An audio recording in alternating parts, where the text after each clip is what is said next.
Bismillahirrahmanirrahim. Assalamualaikum warahmatullahi wabarakatuh.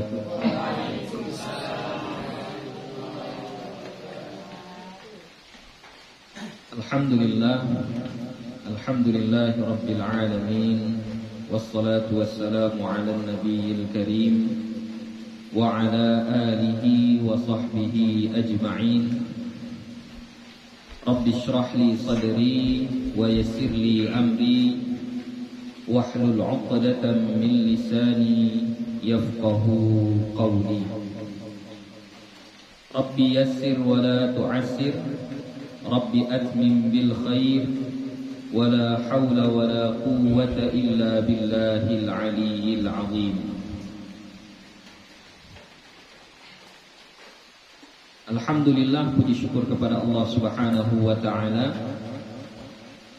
Sore hari ini seperti yang telah kita rencanakan, ya, insyaallah di libur pesantren kita manfaatkan untuk mengkaji satu kitab, ya, nama kitabnya Safinatun Najah, ya. Itu adalah kitab fikih, ya, kitab fikih dari kalangan ulama mazhab Syafi'i, ya. Kitabnya tipis, jadi memang targetnya mau kita tamatkanlah di waktu libur ini.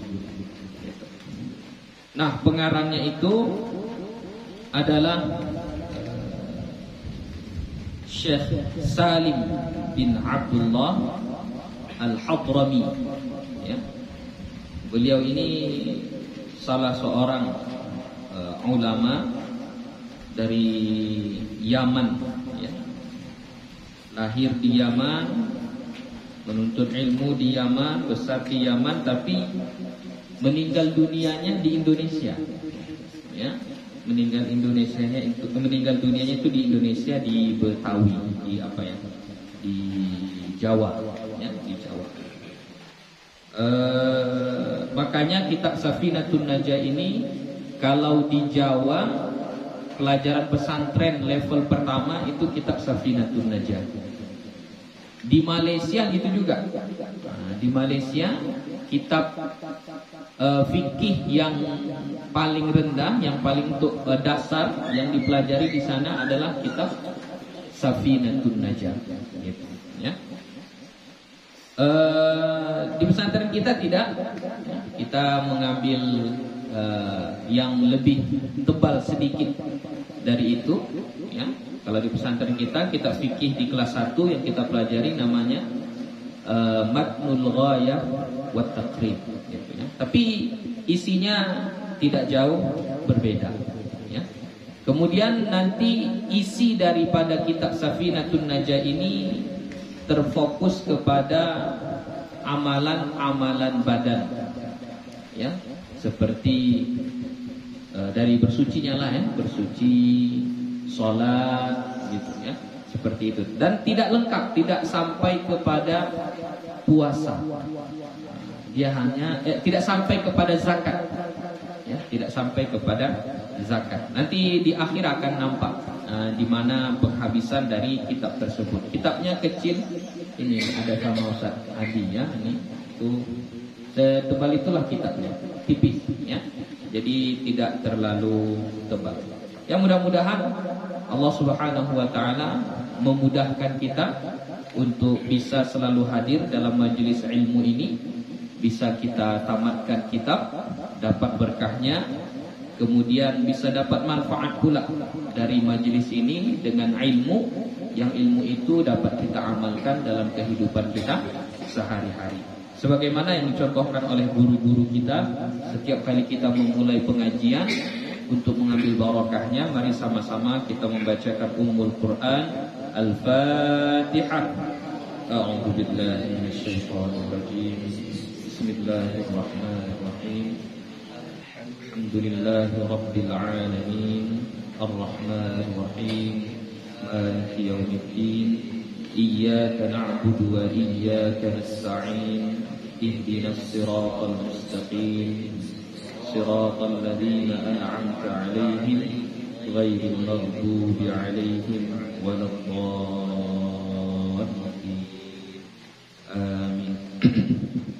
Ya, seperti yang kami sampaikan, insyaallah pengajian kita ini pengajian yang bersanad.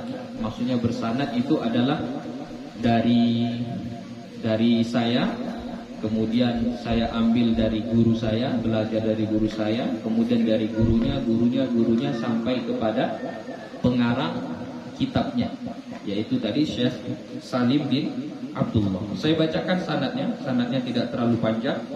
Saya belajar dari guru saya yang bernama Syekh Mahir bin Ahmad Al-Hani Asy-Syafi'i. Kemudian beliau belajar dari gurunya Syekh Muhammad bin Abdullah Muhyiddin, dari gurunya Syekh Abdullah bin Ahmad bin Muhsin An-Naqibi. Kemudian dari gurunya As-Sayyid Alawi bin Abdurrahman. Kemudian dari gurunya As-Sayyid Abdullah bin Taha Al-Haddad Al-Husaini. Kemudian dari pengarang kitab-kitab langsung, yaitu dari Syekh Salim bin Abdullah bin Sa'ad. Itu kira-kira sanad dari kitab ini yang sampai kepada saya. Mudah-mudahan dengan kita belajar kitab ini nanti Allah berikan keberkahan kepada kita, ya, dan kemudian mudah pula kita untuk memahami dan mengamalkannya. Amin ya rabbal alamin. Ya, kita mulai ya. Bismillahirrahmanirrahim. Ini setiap kitab biasanya itu dimulai dengan Bismillahirrahmanirrahim, ya. Itu dicontoh oleh ulama-ulama kita sebagaimana Al-Qur'anul Karim. Jadi Al-Qur'anul Karim itu yang pertama kali ditulis di dalam mushaf itu adalah lafaz Bismillahirrahmanirrahim. Jadi mencontoh dari itu, maka mayoritas, bahkan boleh dibilang semua kitab-kitab ditulis oleh ulama kita, itu yang pertama kali dibaca adalah lafaz Bismillahirrahmanirrahim. Alhamdulillahi Rabbil Alamin. Segala puji bagi Allah Rabbil Alamin, yang mengatur alam semesta ini, ya. Jadi kita memuji kepada Allah atas apa yang telah Allah berikan kepada kita. Misalnya tadi hujan, pas jam 5 berhenti hujannya, nah, itu adalah anugerah dari Allah. Maka wajib sepatutnya lah kita untuk memuji. Nah, yang dimaksud dengan memuji itu, ya, yang dimaksud dengan memuji itu adalah tidak disuruh, ya. Kalau disuruh bukan memuji namanya.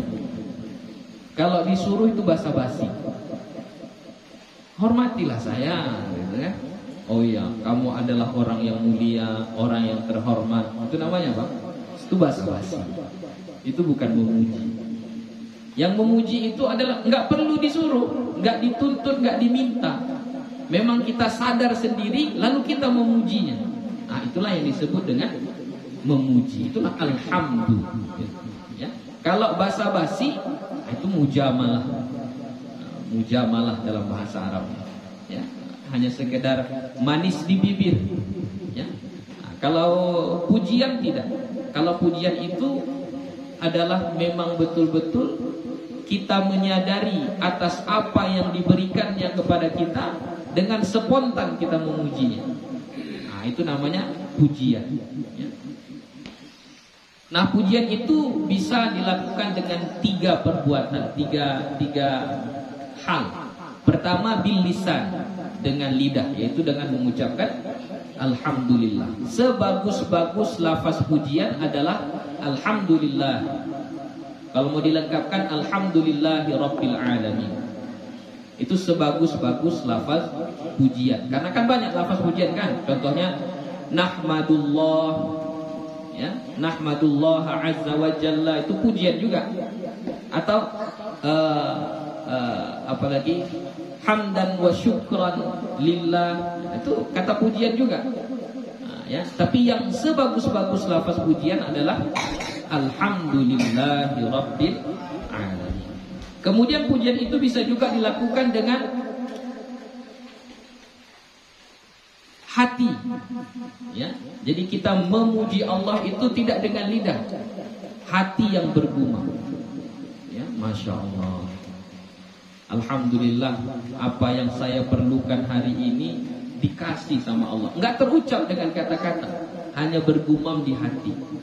Itu juga adalah pujian. Itu namanya pujian. Atau dengan anggota badan. Kita sholat, itu memuji Allah. Kita panen, lalu mengeluarkan zakat, itu juga memuji Allah. Sampai bulan puasa, bulan Ramadan, lalu kita puasa, itu juga adalah pujian, ya. Jadi memuji itu bisa dilakukan dengan 3 hal. Satu dengan lidah, kedua dengan hati, ketiga dengan anggota badan. Wa bihi nasta'inu ala umurid dunya waddin.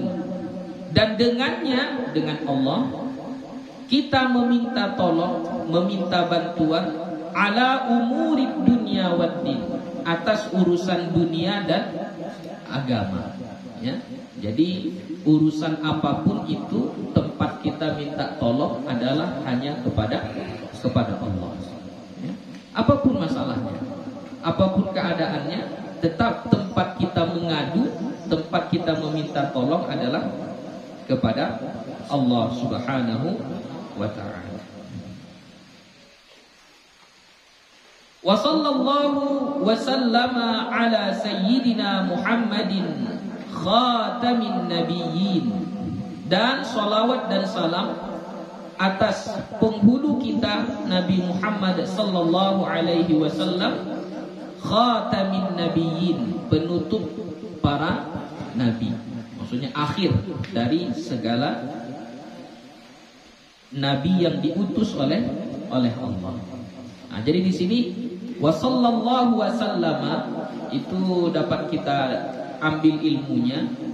Kalau kita bersolawat itu yang paling afdolnya harus 2, solawat dan salam, ya. Jadi Allahumma sholli wa sallim, dua-duanya harus kita sebutkan.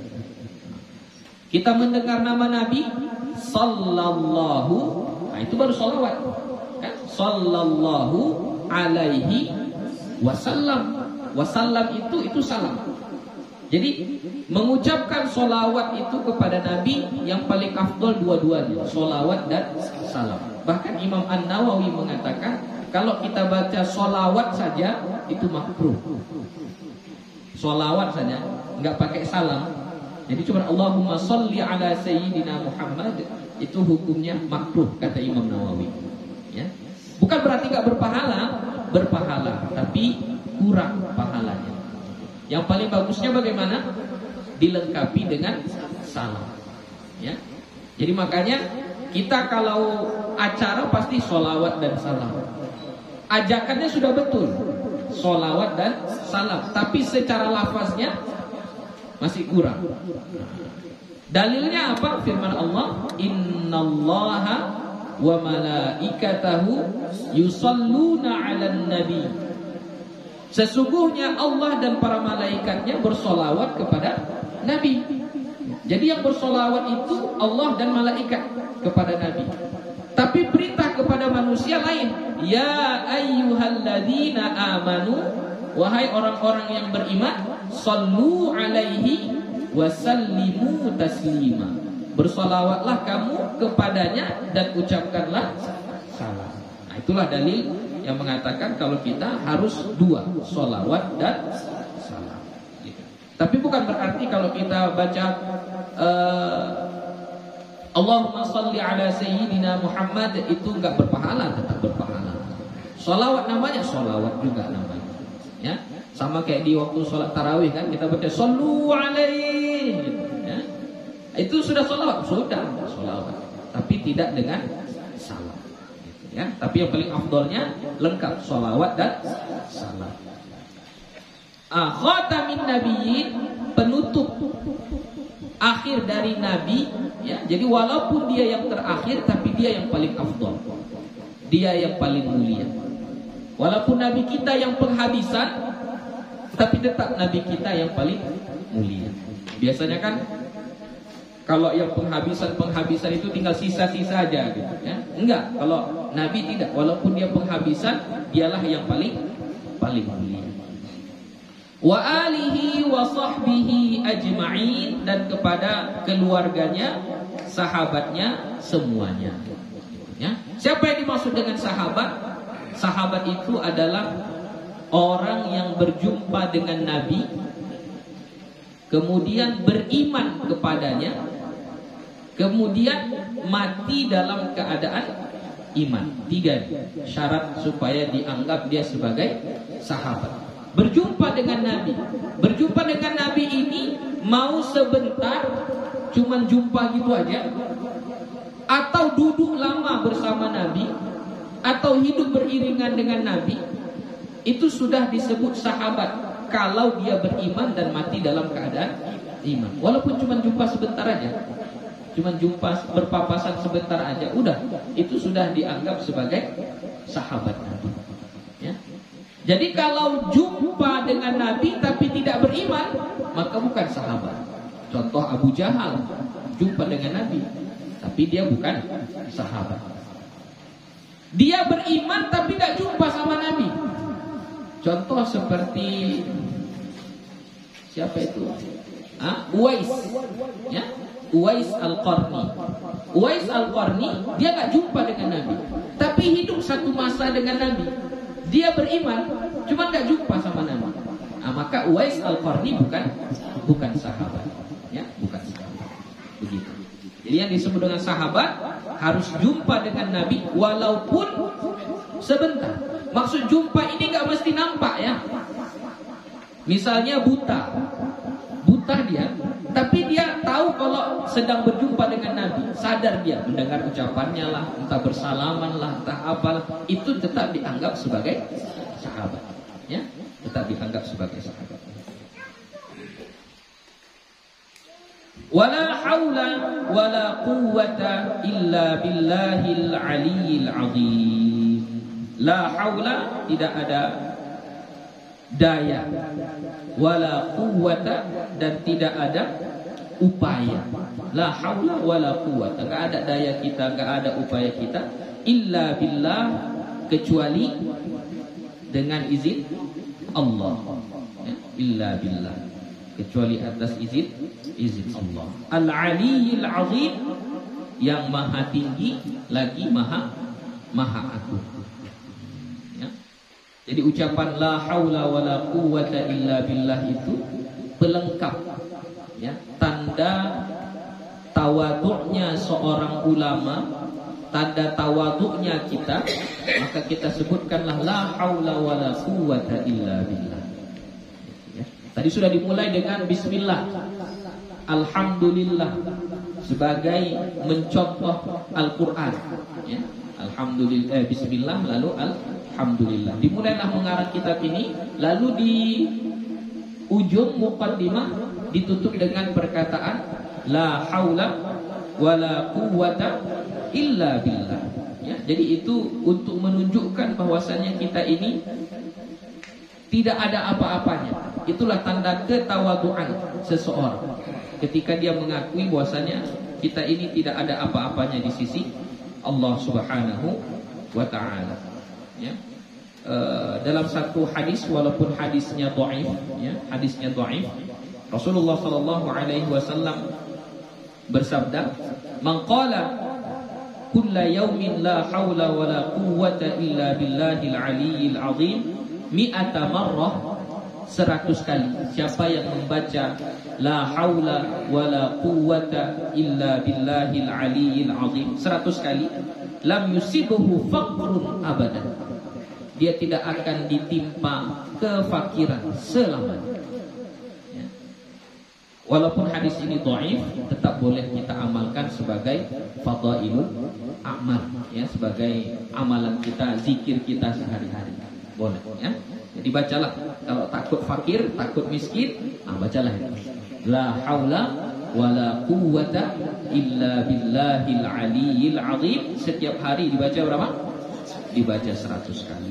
Nah, itulah muqaddimah dari pengarang kitab kita. Sudah lengkap, dimulai dengan bismillah, kemudian alhamdulillah, kemudian solawat, ya, bersolawat kepada Nabi, kemudian ditutup dengan hauqal, la haula wala quwwata illa billahil aliyyil azim. Sudah lengkap itu semua. Ya. Jadi insyaallah mudah-mudahan dengan berserah diri kita kepada Allah Subhanahu wa taala, kita bisa menamatkan kitab kita ini insyaallah, ya. Kita tamatkan nanti sedaya mampu kita, mudah-mudahan lah, ya. Jadi ini kita usahakan setiap hari lah, ya. Setiap hari jam-jam 5 lah ini, jam-jam 5. Nah, kira-kira nanti sampai jam 6 lah paling lama.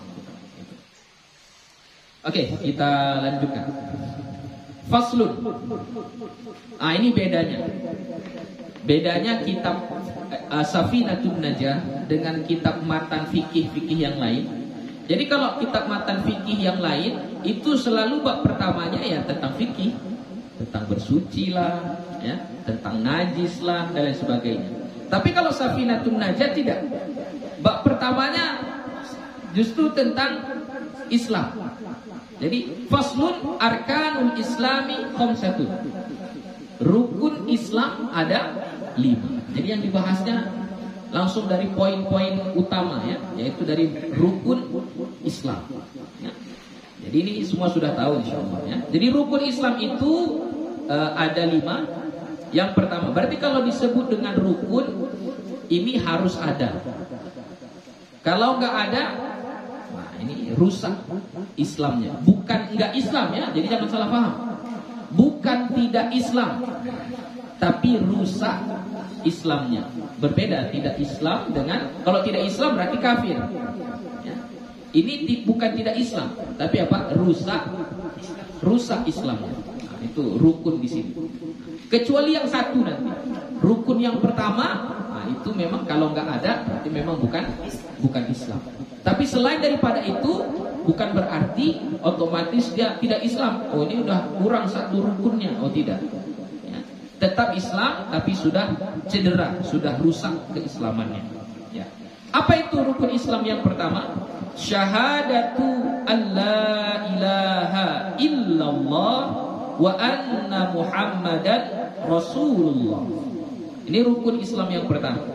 Syahadat, bersaksi, ya, bahwasannya tidak ada Tuhan kecuali Allah, ya, tidak ada Tuhan kecuali Allah. Jadi kita harus memberikan kesaksian, ya, memberikan kesaksian dengan lisan kita, yaitu dengan lafaz asyhadu alla ilaha illallah. Aku bersaksi bahwa tidak ada Tuhan selain Allah. Jadi harus ada lafaz kesaksian seperti itu. Itu rukun. Ya. Jadi kita bahas dulu ini. La ilaha, tidak ada Tuhan. Jadi yang dimaksud dengan Tuhan di situ, dimaksud dengan ilah di situ adalah semua yang disembah itu adalah ilah. Ya. Semua yang disembah itu namanya ilahun. Jadi misalnya orang-orang di zaman jahiliyah mereka menyembah patung, maka patung-patung itu adalah ilahun bagi orang-orang jahiliyah ketika itu, ya, Tuhan bagi mereka. Jadi semua yang disembah itu adalah ilahun, itu adalah Tuhan. Apalagi misalnya orang Majusi, mereka menyembah api, yang api itu konon katanya tidak pernah padam, nggak pernah padam apinya, disembah, itulah yang mereka sembah.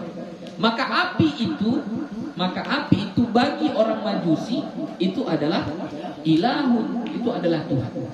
Jadi dalam syahadat kita harus memberikan kesaksian tidak ada Tuhan illallah kecuali Allah. Jadi sebenar-benar Tuhan hanyalah Allah. Yang Tuhan-Tuhan yang lain itu semuanya adalah palsu. Ya. Ada yang menyembah pohon yang besar, ada yang menyembah lautan, ada yang menyembah batu dan lain sebagainya. Itu semua adalah Tuhan yang palsu. Ya. Tipu daya dari syaitan. Wa anna Muhammadan Rasulullah, dan kita mesti menyaksikan, bersaksi juga bahwa Muhammad itu adalah Rasulullah, utusan Allah. Jadi harus kita berikan kesaksian juga. Jadi kalau enggak kita ucapkan dua kalimat syahadat ini disebut dengan syahadataini. Dua kalimat syahadat, dua kesaksian. Kesaksian tentang Allah, kesaksian tentang Rasulullah, ya. Syahadatain, dua kalimat syahadat. Ada yang dia cinta kepada Nabi, membela Nabi, tapi nggak mau mengucapkan dua kalimat ini, maka dia tetap tidak Islam. Siapa itu? Paman Nabi. Siapa paman Nabi? Abu Thalib. Ya. Abu Thalib itu paman Nabi. Paman Nabi itu sangat membelanya, sangat sayang kepada beliau. Tapi sampai beliau meninggal, beliau tidak mengucapkan dua kalimat syahadat ini. Maka beliau tetap tidak dianggap sebagai orang yang Islam. Ya. Jadi Nabi kita itu namanya Muhammad. Yang memberikan nama itu adalah kakeknya. Ya. Jadi pernah itu ditanya, dipersoalkan kepada kakeknya itu, kenapa kamu berikan namanya Muhammad, padahal ayahmu, kakekmu, sampai nenek moyangmu tidak ada yang namanya Muhammad. Kenapa cucumu ini kau kasih namanya Muhammad? Apa kata kakeknya? Saya ingin dia itu dipuji, dikagumi. Itulah yang disebut Muhammad. Arti Muhammad itu yang dipuji, yang terpuji. Itulah arti. Dan ternyata dari nama itu salah satu bentuk bahwasannya nama itu ada efeknya. Makanya kalau kita beri nama kepada anak kita, pilihlah nama yang baik, nama yang cantik. Karena nama itu adalah doa, ya. Nama itu adalah doa. Kemudian apakah Nabi kita itu diutus kepada semua manusia saja, atau manusia dan jin, atau semuanya, atau sampai ke malaikat, atau sampai kepada tumbuh-tumbuhan, pokok-pokok kayu, atau kepada yang hidup dari zaman beliau sampai hari kiamat, atau juga sampai kepada Nabi Adam, dari Nabi Adam pun termasuk umat Nabi Muhammad, itu kayak mana ini? Karena ada hadis Nabi, kata Nabi, bu'ithu ilan nasi kafatan. Aku diutus kepada manusia semuanya. Jadi yang dimaksud dengan kafatan itu manusia semuanya. Semuanya itu apakah yang hidup di zamannya saja sampai kepada hari kiamat, atau dari Nabi Adam? Nabi Adam kan manusia juga, ya, Nabi Adam manusia juga. Jadi Nabi kita itu untuk semua, atau hanya untuk dari zaman dia sampai kepada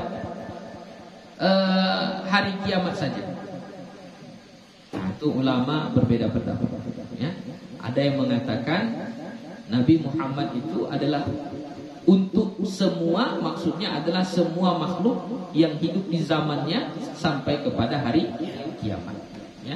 Tapi ada juga yang mengatakan bahwasannya kepada semuanya, umat-umat sebelumnya pun itu termasuk adalah umat Nabi Muhammad sallallahu alaihi wasallam, ya.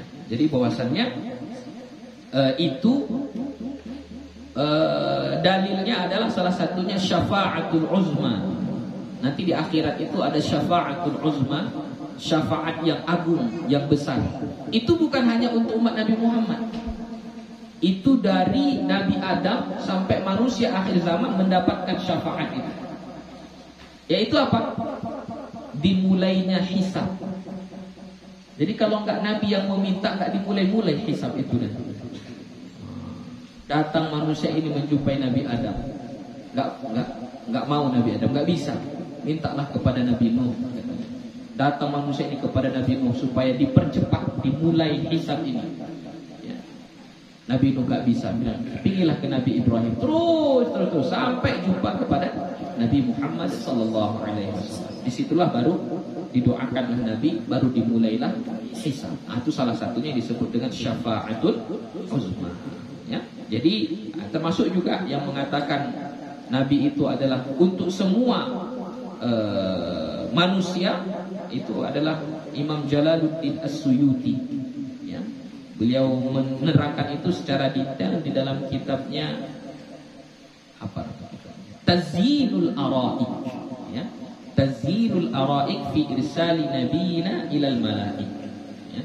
Jadi di situ Imam Jalaluddin As-Suyuti menjelaskan bahwasannya dia diutus untuk semua makhluk. Ya. Beliau mengambil dalil dari sabda Nabi Muhammad sallallahu alaihi wasallam dari Abu Hurairah radhiyallahu anhu, hadisnya sahih riwayat Bukhari Muslim. Apa katanya? Wa ursiltu ilal khalqi kafatan. Dan aku diutus, wa ursiltu, dan aku diutus ilal khalqi, kepada makhluk. Berarti makhluk ini apa? Manusia, malaikat, hewan, tumbuh-tumbuhan, semuanya. Kafatan, semuanya. Berarti kalau semuanya dari yang pertama sampai yang terakhir. Itulah dalil Imam As-Suyuti yang mengatakan bahwasanya Nabi Muhammad sallallahu alaihi wasallam itu adalah nabi untuk semuanya. Ya, untuk semuanya. Ya, itu masalah khilafiyah, enggak apa-apa. Lanjut.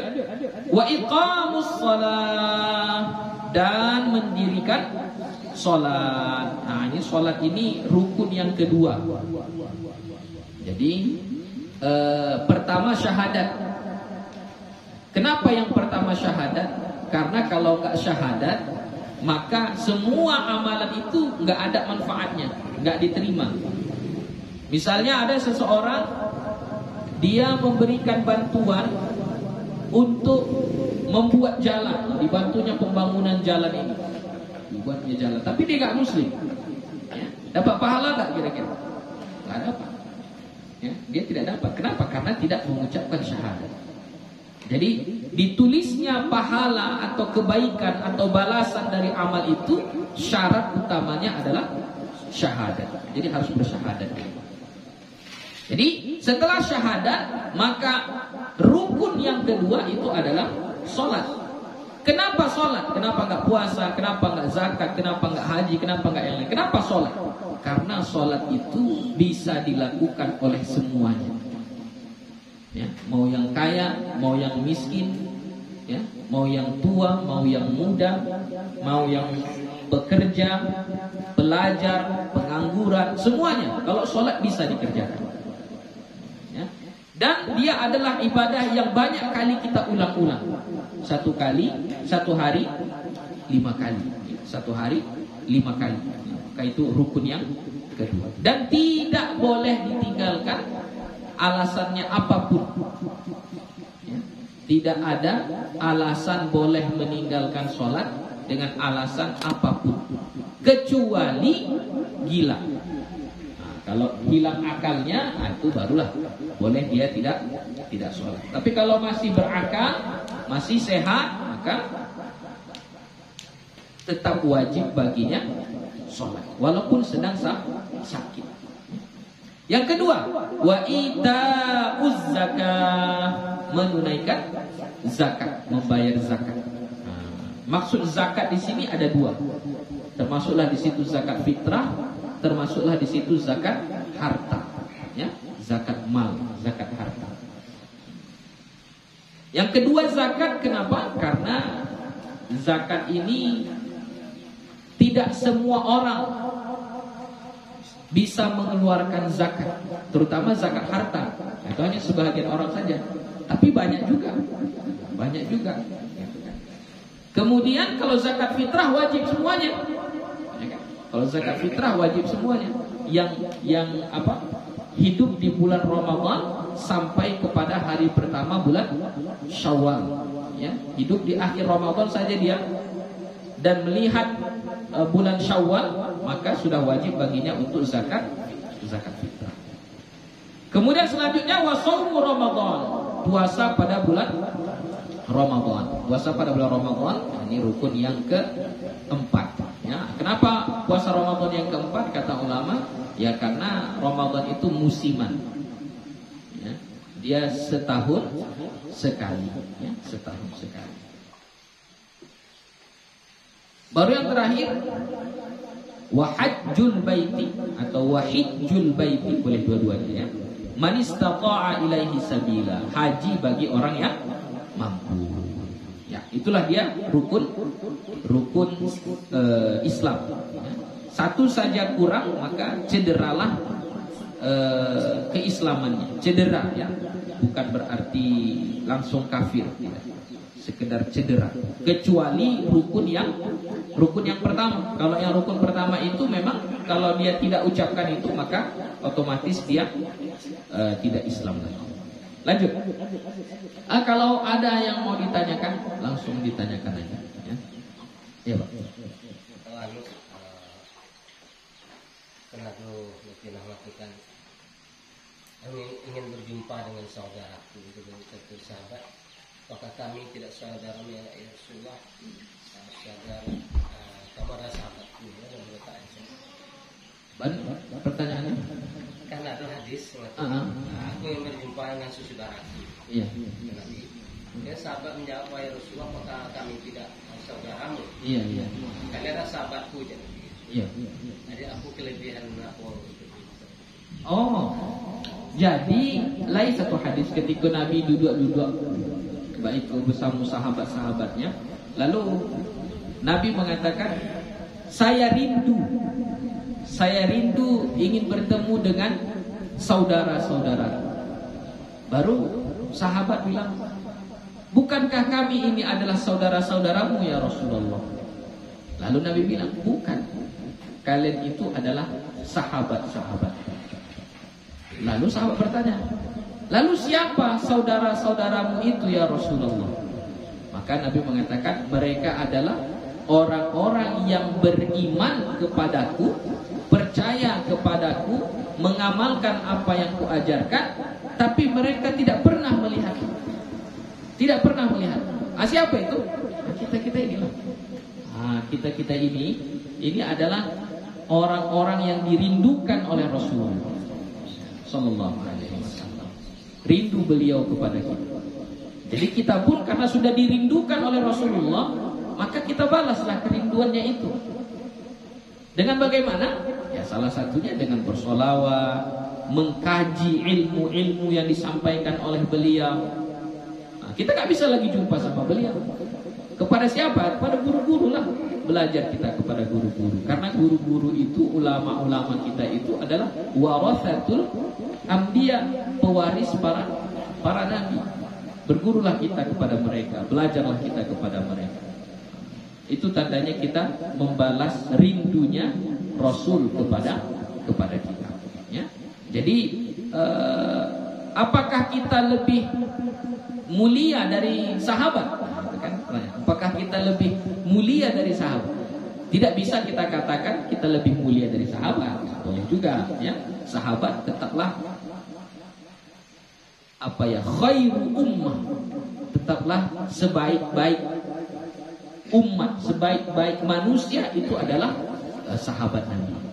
Tapi bukan berarti menutup kemungkinan kita yang nggak pernah jumpa dengan Nabi ini tidak baik pula. Enggak.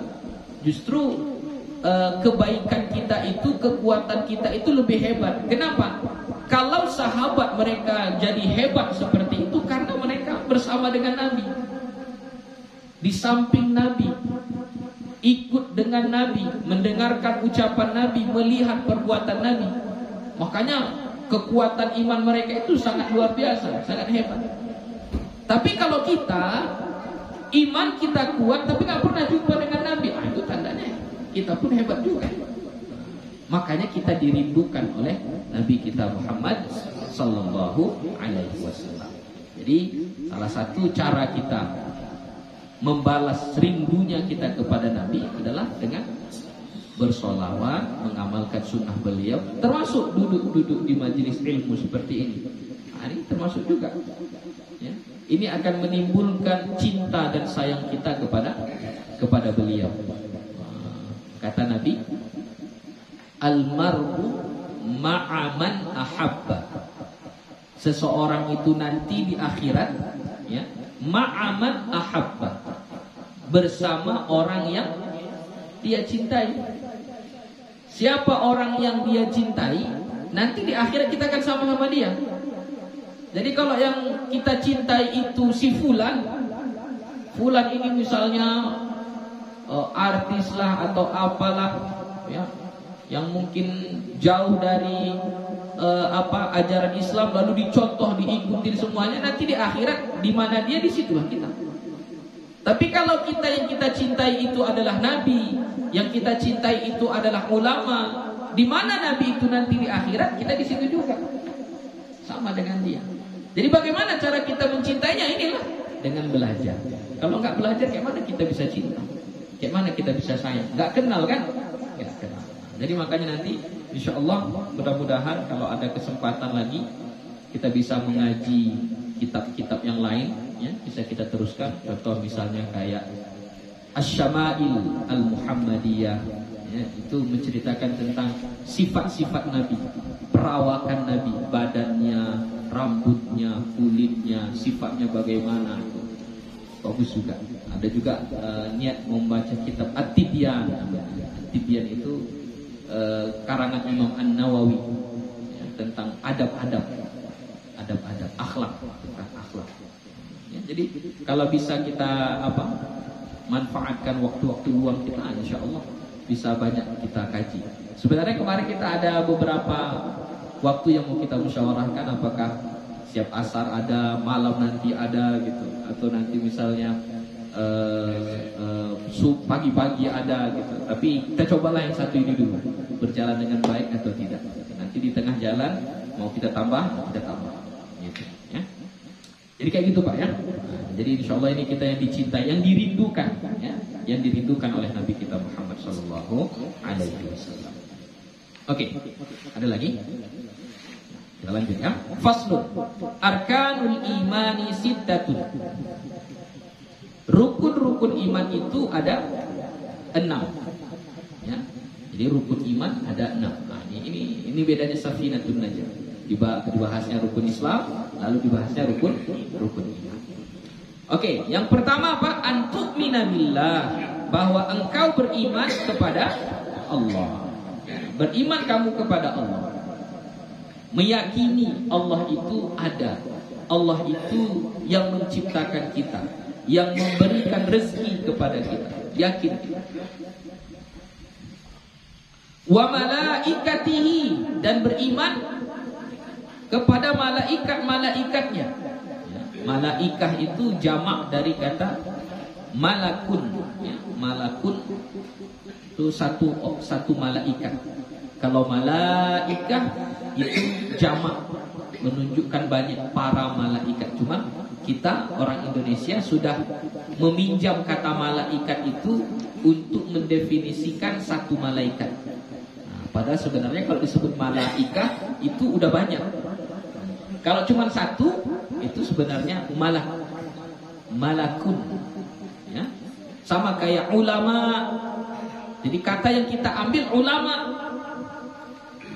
Dalam bahasa Indonesia ulama itu satu orang, seseorang yang alim. Dalam ilmu agama kita sebut dia ulama. Kalau dalam bahasa Arab ulama itu udah banyak, jamak. Kalau mufradnya apa? Alim. Alim itu orang yang berilmu, satu orang yang berilmu. Kalau orang yang berilmunya itu banyak, ada 3, 4, 5, 10 orang, maka disebut dalam bahasa Arab ulama. Ya, itu peminjaman bahasa, ya, peminjaman bahasa.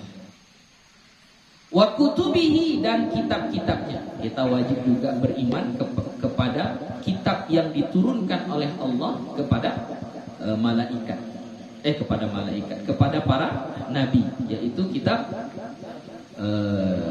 Taurat, Zabur, Injil, Al-Quran. Yang 4 itu ya, wajib kita imani bahwasanya itu datang dari Allah, dibawa oleh malaikat, lalu disampaikan kepada nabi, dan nabi menyampaikan kepada umatnya. Wa rusulihi, dan kepada rasul-rasulnya. Rusulihi enggak satu ya. Semua rasul yang 25 itu wajib kita imani. Jadi kalau kita lihat di sini, ini mengimani, bukan mengamalkan, bukan mengikuti. Contoh tadi, beriman kepada kitab. Beriman kepada kitab itu maksudnya apa? Ya, kita meyakini Taurat itu datang dari Allah, diturunkan kepada Nabi Musa, harus diyakini. Zabur itu adalah wahyu Allah, disampaikan kepada Nabi Daud. Injil itu adalah perintah Allah, ya, kitab yang Allah turunkan kepada Nabi Isa, harus diyakini. Bukan berarti harus diamalkan, enggak. Yang kita amalkan tetap yang ada di dalam Al-Quran. Tapi kita wajib mengimani yang lain. Wajib diimani, wajib kita yakini, walaupun tidak kita amalkan. Sama wa rusulihi, dan rasul-rasulnya kayak gitu juga. Jadi rasul-rasul Allah itu ada 25. Yang kita ikuti memang cuma satu, yaitu Nabi kita Muhammad sallallahu alaihi wasallam. Tapi rasul-rasul yang lain itu tetap juga wajib kita imani. Maksudnya kita percaya bahwasanya dia adalah rasul. Nabi Isa itu harus kita yakini dia itu rasul. Yang membedakan kita dengan orang Kristen adalah mereka meyakini Isa itu adalah Tuhan. Nah, kalau kita enggak, Isa itu adalah rasul. Itu iman, ya. Jadi kita ikuti, kita yakini, bukan berarti harus kita ikuti ajaran. Wal yaumil akhiri, dan hari akhir. Kita harus beriman kepada hari akhir. Maksudnya kita yakini hari akhir itu ada. Kapan hari akhir itu? Wallahu a'lam, enggak tahu. Ya, enggak tahu kita. Tapi kita harus yakin pada satu saat nanti dunia ini akan berakhir. Ya. Itu harus yakin kita. Jangan sampai ada terlintas di hati, enggak ada itu kiamat. Sempat terlintas kayak gitu, rusaklah iman kita. Ya, jadi kita harus tetap beriman kepada hari akhir. Kemudian yang terakhir, wa bil qadri khairihi wa syarrihi minallahi ta'ala. Kita harus beriman dengan takdir, ya, ketentuan Allah, baik itu yang baik-baiknya ataupun yang buruk-buruknya. Harus kita yakini. Dapat yang baik, harus kita yakin ini adalah kehendak Allah. Dapat yang buruk juga kita harus yakin ini adalah kehendak Allah. Ya, jadi harus diyakini. Itulah rukun iman. Ya, jadi ada. Ada pertanyaan? Habis. Lanjut. Keterangannya saja ini panjang. Faslun. Wa ma'na la ilaha illallah. Ini makna la ilaha illallah.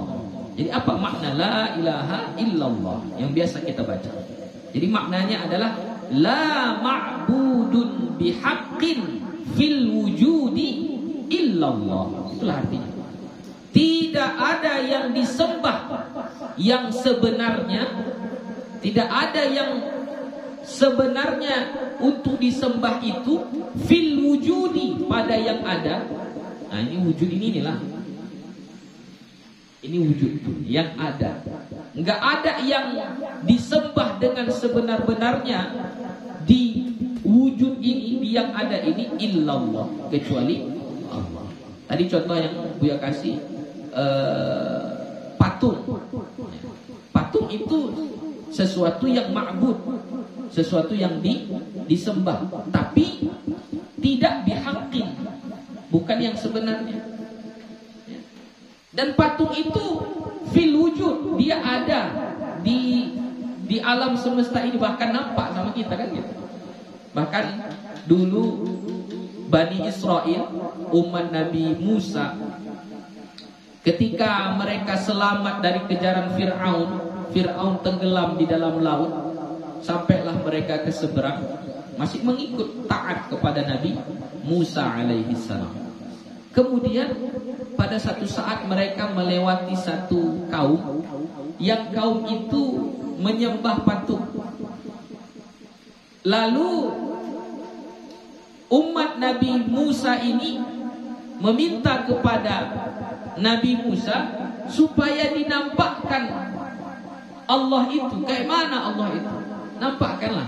Kan enak kalau kita menyembah kayak gini, nampak dia kayak orang itu, nampak dia. Ya. Jadi karena banyaknya desakan dari kaumnya itu, maka Nabi Musa pun berdoa kepada Allah. Ya Allah, tunjukkanlah zatmu jahratan, dengan jelas, dengan nampak, bisa dilihat oleh mata. Lalu apa yang terjadi? Kata Allah, tengoklah ke gunung itu. Unzur ilal jabal, tengok kepada gunung itu. Ya. Fa inistaqarra makanahu fasawfa tarani. Kalau sekiranya gunung itu tetap pada tempatnya, maka kamu akan bisa melihat saya. Kata Allah kepada Nabi Musa yang meminta supaya bisa ditengok secara nyata, secara jelas. Terus apa yang terjadi? Pingsan. Pingsan Nabi Musa. Pingsan. Gak bisa melihat secara jahrotan, secara nyata, jelas gitu. Gak bisa.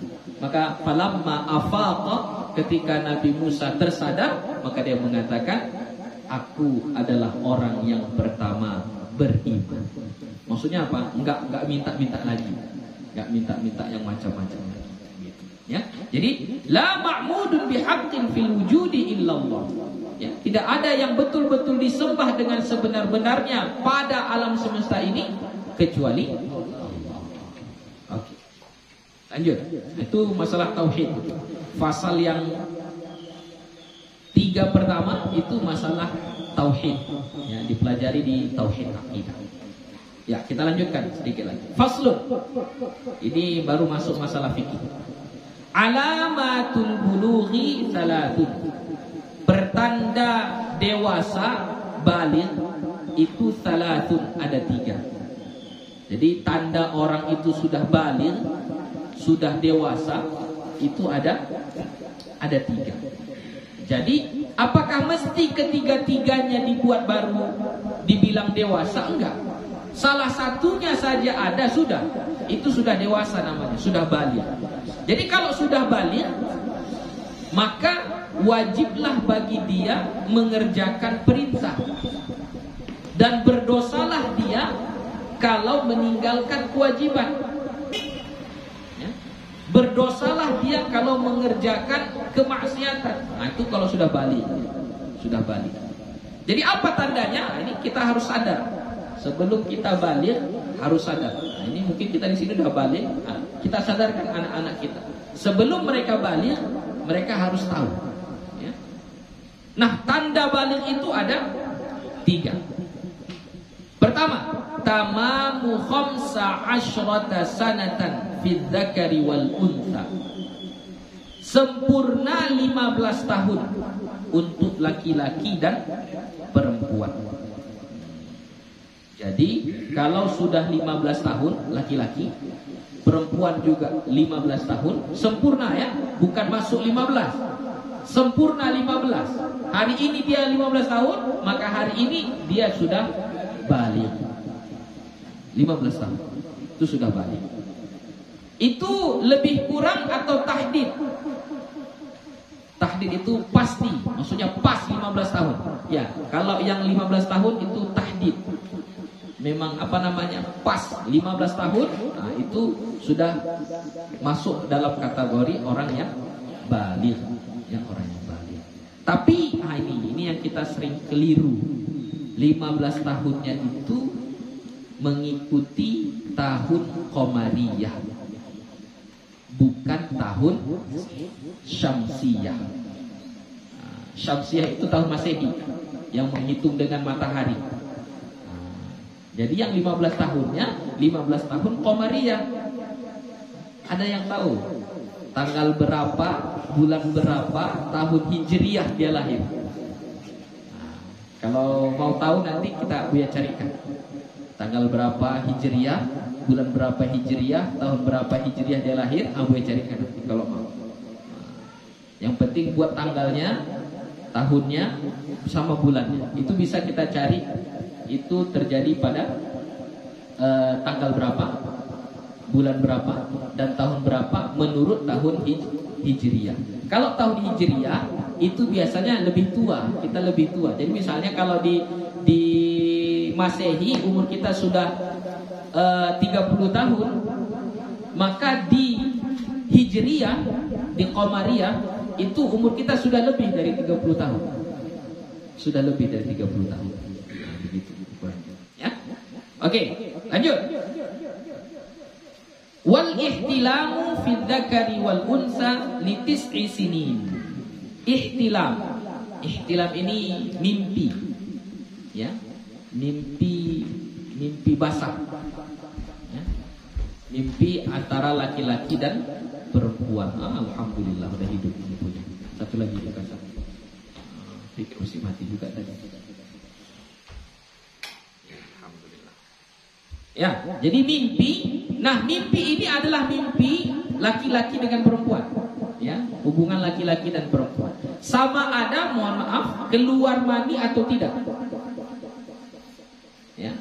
Pokoknya dia sudah mimpi, sudah ihtilam, maka sudah baliklah dia. Ya. Keluar atau tidak, misalnya terkadang itu kan pas kita mimpi bisa tersadar, lalu kita bisa menahannya tidak keluar. Maka tetap itu sudah dianggap sebagai orang yang baligh, orang yang sudah dewasa. Jadi ukurannya bukan keluar, ukurannya adalah ihtilam. Ya, ihtilam itu adalah mimpi basah, mimpi ya.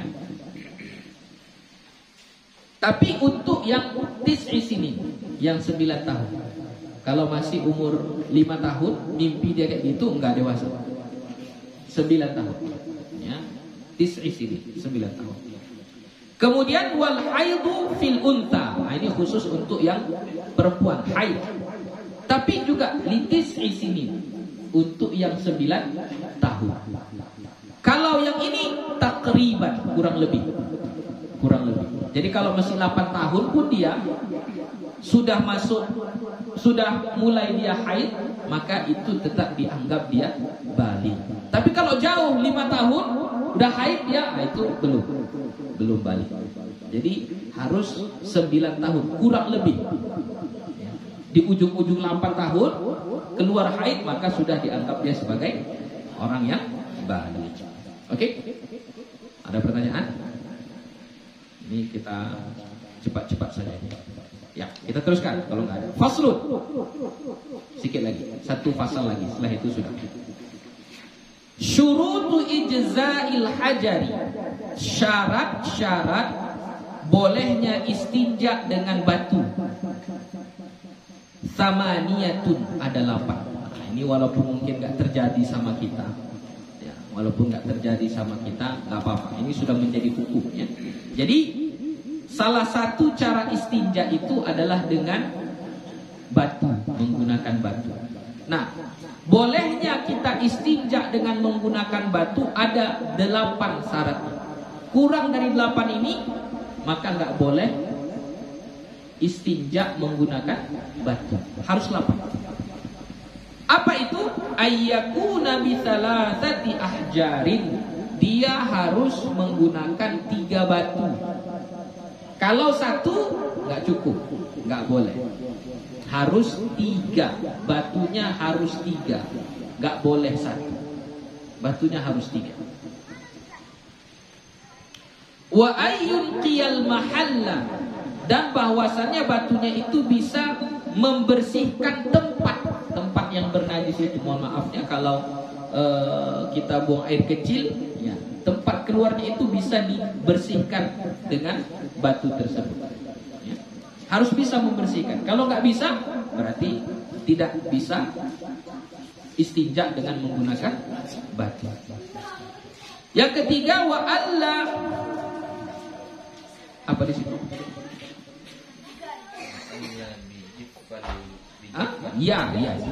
Yajifan ya.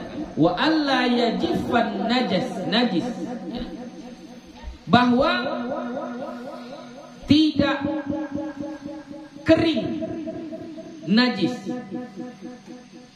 Jadi wa alla yajifan najis, dan bahwa tidak kering.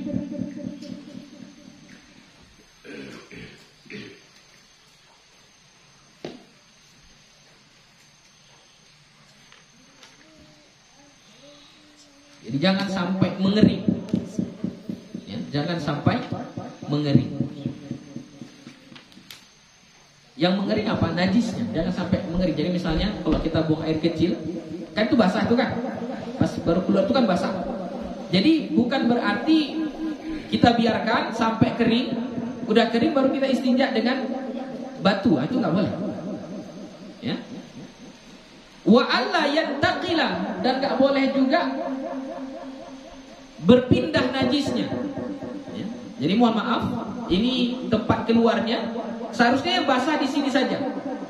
Jadi kalau sampai berselemak dia ke sini, berselemak, ya, sampai dia ke tempat yang bukan tempatnya, maka nggak boleh lagi istinja dengan menggunakan batu. Jadi harus bisa dipastikan cuma di sini saja, enggak menetes ke bawah, enggak berserak ke atas ke bawah, gitu, enggak kena ke yang lain. Ya, kalau sudah berpindah-pindah dia maka tidak boleh. Wa alla yaqra'a 'alaihi akhar, enggak juga masuk jatuh kepadanya najis yang lain. Jadi misalnya kita mau istinja, kemudian tiba-tiba jatuh najis yang lain di situ, maka nggak boleh.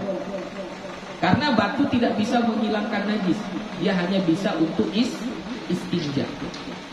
Kemudian wa alla yujawiza safhatahu wa hashfatahu, bahwa tidak melampaui safhatahu. Safhatahu itu mohon maaf, kalau kita buang air besar, ya, itu kan terbuka. Nah, ketika kita misalnya berdiri itu jongkok, kalau kita berdiri tertutup lagi dia, itu namanya safhatahu. Apanya lah ini, bokong. Nah, itu bahasa apanya ini. Jangan sampai najis itu melewati tempat itu, atau yang sekitaran dubur itu, keluar dari situ berselemak dia ke pinggir-pinggirnya, maka nggak boleh lagi. Wa hashfatahu, hashfah itu bagian depan kemaluan laki-laki, kepalanya, nggak boleh lewat dari situ. Kalau sudah lewat dari situ, maka tidak boleh istinja dengan menggunakan batu. Wa alla yusibahu ma'un, dan tidak boleh terkena air. Kalau udah kena air, nggak bisa lagi istinja dengan menggunakan batu. Berarti kalau udah kena air, ya istinja harus dengan air. Yang terakhir, wa antakunal ahjaru tahirah, dan bahwasanya batu itu harus dalam keadaan suci. Kalau nggak suci, nggak bisa digunakan untuk alat atau media kita beristinja.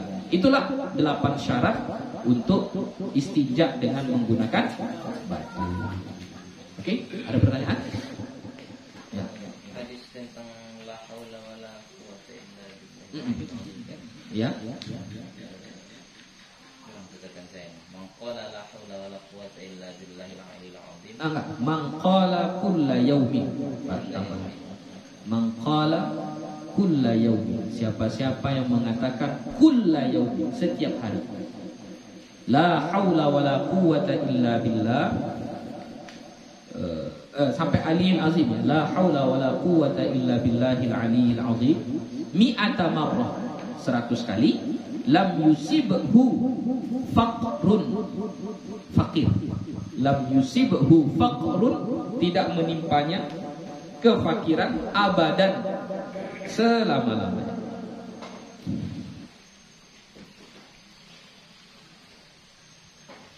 Ini hadis diriwayatkan oleh Ibnu Abi Dunya. Ya, tapi dhaif ya. Hadisnya dhaif. Ada lagi? Sudah. Oke, itu saja. Kita cukupkan hari ini. Sudah pas jam 6. Jadi insyaallah besok di jam yang sama, jam 5 ya, insyaallah kalau nggak ada halangan kita akan lanjutkan lagi pengajiannya. Ini masuk bab yang paling penting, yaitu tentang wudu. Ya, pengajian berikutnya adalah tentang wudu.